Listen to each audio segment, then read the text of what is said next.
Otherwise, I know it's been quite some time, but I saw your comments and I actually started this channel also as just a way to do what I like, which is to read and explain stuff. Like it's one of my hobbies, not my only hobby. So that's why I started this channel, and then due to the chaos of work, I kind of lost track and stopped doing this. And I didn't even finish this book, to be very honest. Like I left this book with midway and moved on to other books and didn't record and everything. So I have decided to resume this and like start from chapter 3 again. Right. So if you've heard me so far, let's begin. Naoko called me the following Saturday, and that Sunday we had a date. I suppose I can call it a date. I can't think of a better word for it. As before, we walked the streets. We stopped somewhere for coffee, walked some more, had dinner in the evening, and said goodbye. Again, she talked only in snatches, but this didn't seem to bother her, and I made no special effort to keep the conversation going. We talked about whatever came to mind, our daily routines, our colleges, each a little fragment that led nowhere. We said nothing at all about the past, and mainly we walked and walked and walked. Fortunately, Tokyo is such a big city, we could have never covered it all. So essentially, now, like, Naoko called the author, and they didn't really have it going that well, and which we can also see that how they are just making small talk at this point, and they are just figuring out what to talk about, and they were walking also, which was one of the hobbies that they really used to do before. And but due to this, like if you read the last line, that the way they continued to walk around Tokyo, like they actually spent a lot of time walking because it is a big city, and the author has said right there that they couldn't have covered it all. So that's a good thing that they got to spend a lot of time with each other, and let's see where that goes. We kept on walking like this almost every weekend. She would lead, and I would follow close behind. Naoko had a variety of hair slides and always wore them with the right ear exposed. I remember most clearly this way from the back. She would toy with her hair slide whenever she felt embarrassed by something, and she was always dabbing at her mouth with a handkerchief. She did this whenever she had something to say. The more I observed these habits of hers, the more I came to like her. Naoko went to a girls' college on the rural western edge of Tokyo, a nice little place famous for its teaching way. So now author is actually remembering all the little things she does, the habits that she has, and he observes her a lot because he really likes her. And the more he liked her, the more he started to observe more of these little things. So that's what the author is trying to convey here. Naoko went to a girls' college on the rural western edge of Tokyo. So now he's moving on to describe where the like Naoko is from and all the other things. Nearby was a narrow imagination irrigation canal with clean, clear water, and Naoko and I would often walk along its banks. Sometimes she would invite me up to her flat and cook for me. It never seemed to concern her that the two of us were in such close quarters together. The room was small and neat, and so lacking in frills that only the stockings drying in the corner of the window gave any hint that a girl lived there. So she lived in some a secluded region where, not a lot of people are around, and it was very isolated as well, because of which, nobody could figure that any human being lives here. She led a spare, simple life with hardly any friends. No one who had known her at school could have imagined her like this. Back then, she had dressed with real flair and surrounded herself with a million friends. When I saw her room, I realized that, like me, she had wanted to go away to college and begin a new life far away from anyone she knew. know why I chose this place. So essentially, he's describing how her personality itself has taken a full 180 degree turn. Like in school, she was this extroverted person who had a lot of people around her, and now she has consciously chosen to seclude herself from everyone. So that actually tells you that how much she has changed as a person, and now they are further trying to explain like why she would do that. So let's see what the reason is. No, why I chose this place, she said with a smile.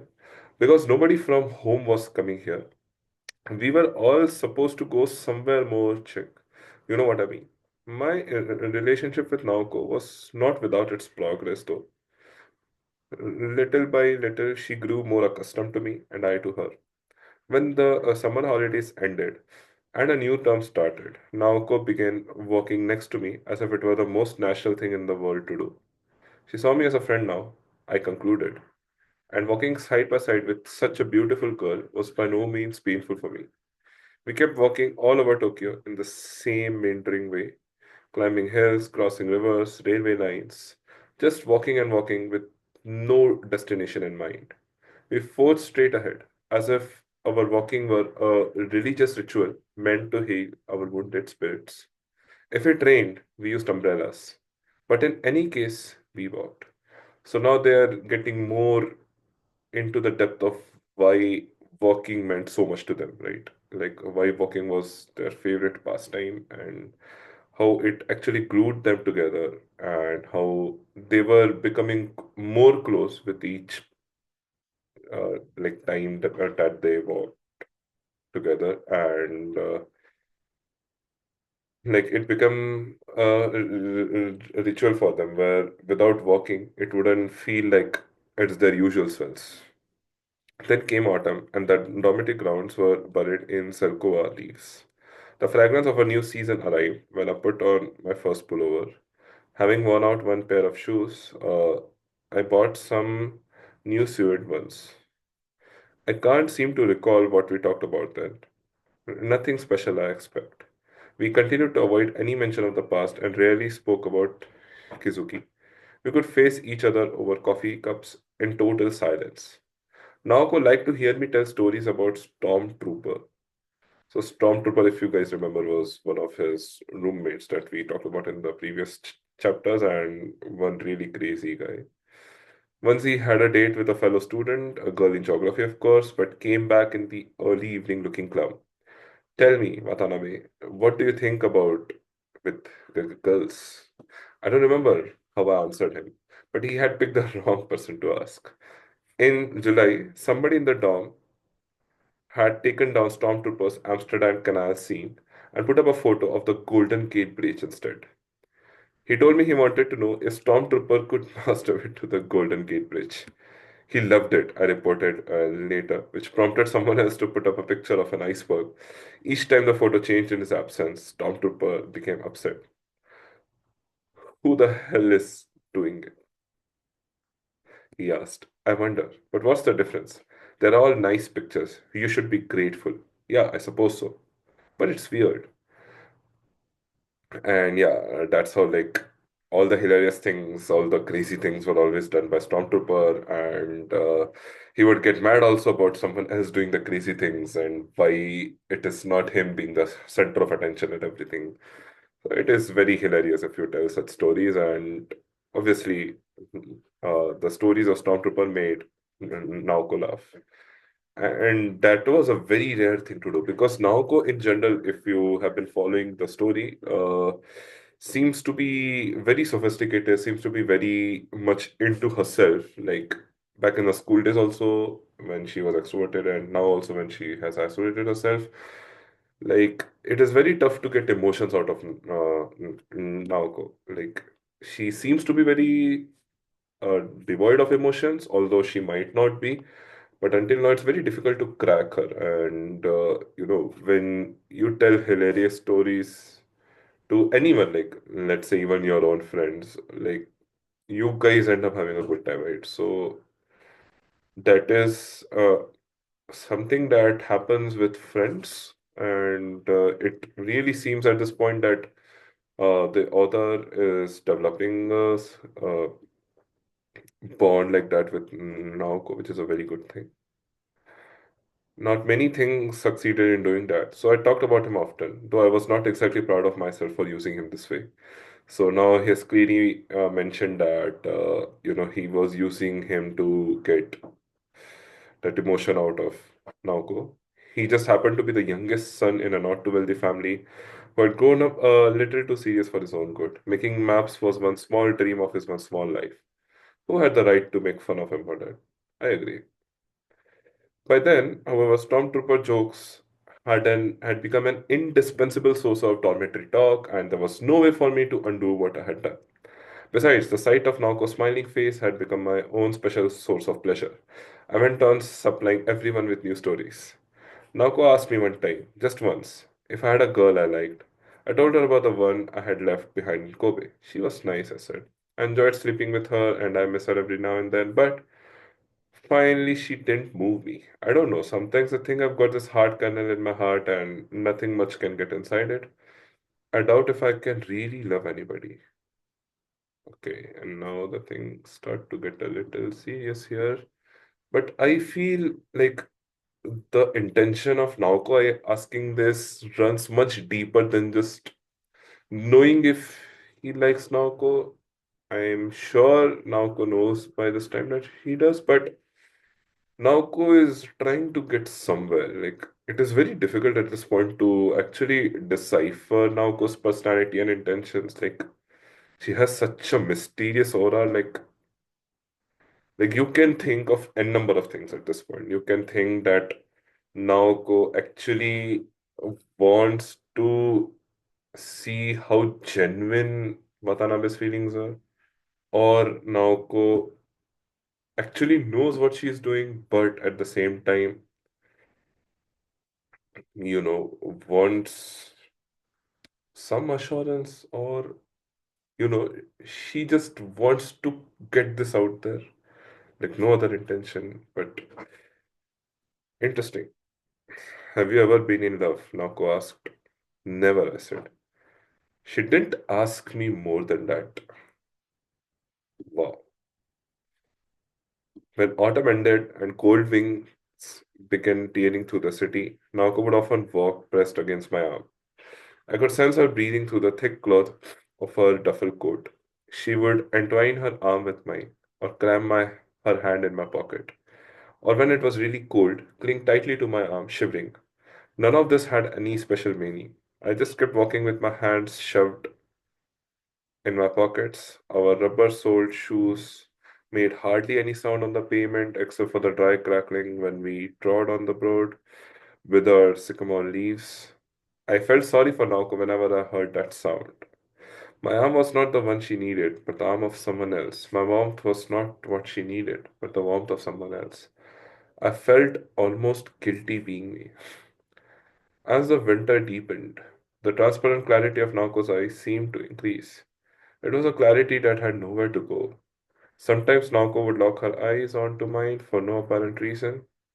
She seemed to be searching for something, and this would give me a strange, lonely, helpless sort of feeling.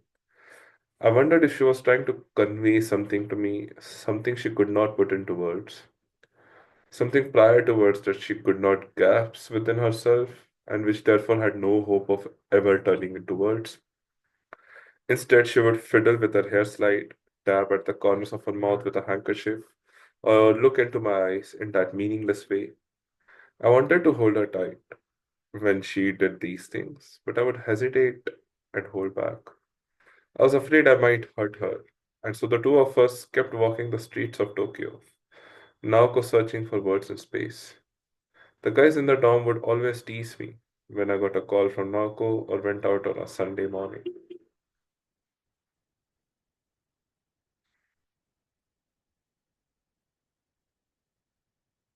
So here you can clearly see that Watanabe is not ready to accept it yet, like accept his feelings for Naoko or that he likes her.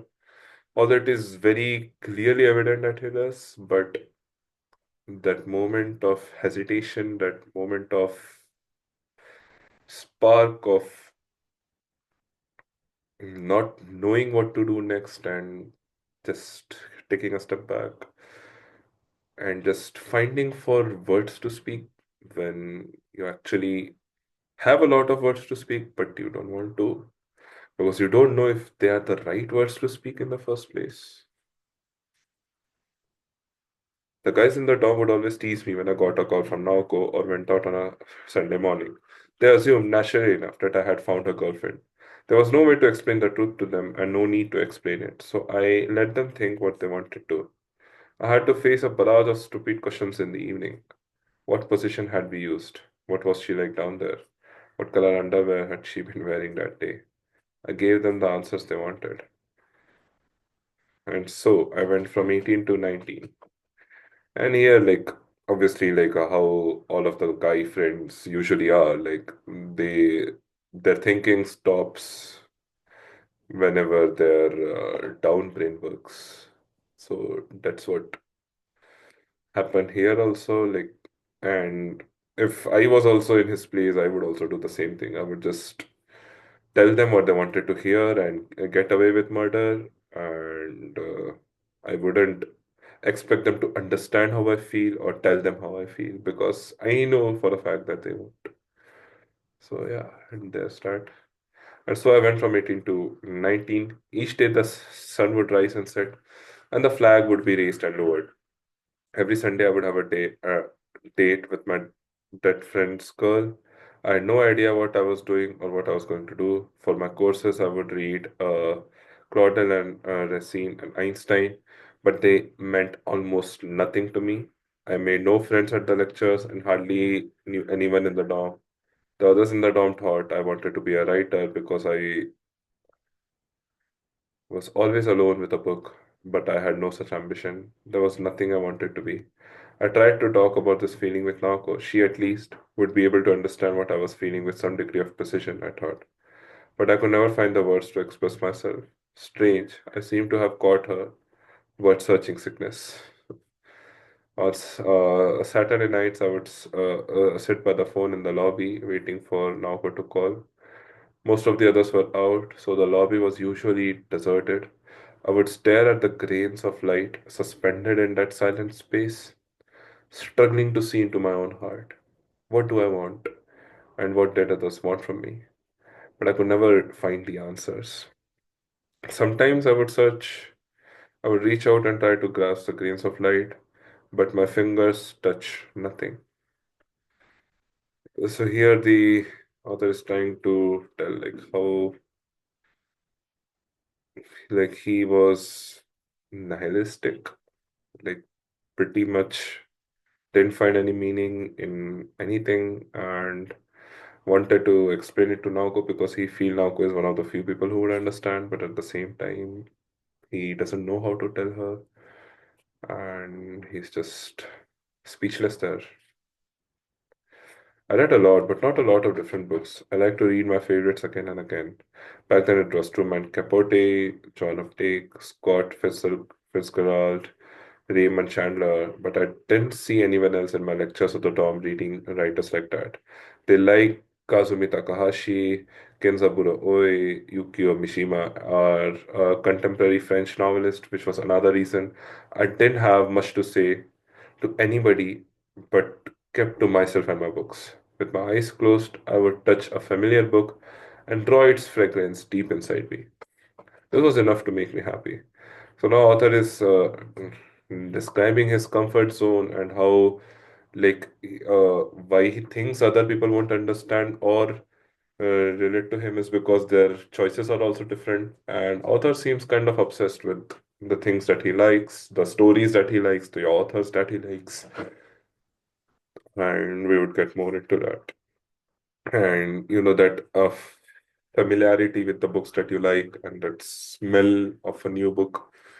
So that is what gives the author feel like he's home. It's a sense of belonging that the author is feeling at this point, and he gets that from reading those specific set of books again and again. At 18, my favorite book was John Updike's Centaur, but after I had read it a number of times, it began to lose some of its initial luster and yielded first place to The Great Gatsby. Gatsby stayed in the first place for a long time after that.